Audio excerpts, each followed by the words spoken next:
Trubor nakashlem jong unong san Hima. Ki arngut ki MLA ka Voice of the People Party uba Bright Starwell Marbanyang MLA na Maulai constituency bat uba Heavingstone Kharpran MLA na Mauring Kening constituency kilawan Synran lang ki khat nyungut ki MDC ki bedang syajit thamai jong ka VVP haba ki bam Smai mentaka sngi ka arpanyo tarik rempang arja arpasan ha Dorbar jong ka Khadc Hills Autonomous District Council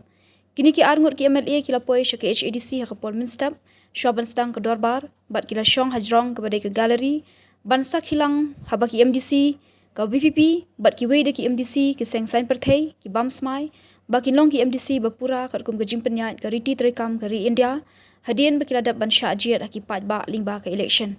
kini ki arngut ki MLA omtang ba ki wan sakhi ki khat nyungut ki MDC ka VPP Hendrai ki wan ban Synran lang ki MDC ki bedang sya ajiat thamai na ka constituency jongki ba kiladap penyeng kata uba Bright uban Synran ya uba Edison khar umnuit ubala job na Maulai constituency bat uba Heavingstone ulawan Synran ya uba Bill Clinton wan khar ubala job na Soringham constituency Uba Heavingstone MLA na Mauring Kening lawan Synran lang Uba Bright MLA na Maulai lawan lang Synran MDC dan KBVP menang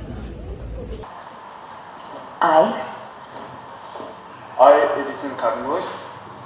having elected as a member of the Khadc Autonomous District Council, solemnly affirm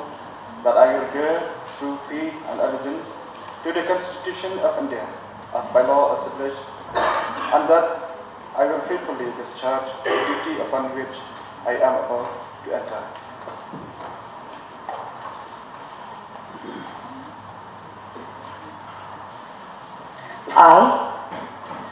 I, Bill Clinton, having been elected as a member of the Khadc Hills Autonomous District Council, do swear solemnly affirm that I will bear true faith and adherence to the Constitution of India as by law established, and that I will faithfully discharge the duty upon which I am about to enter.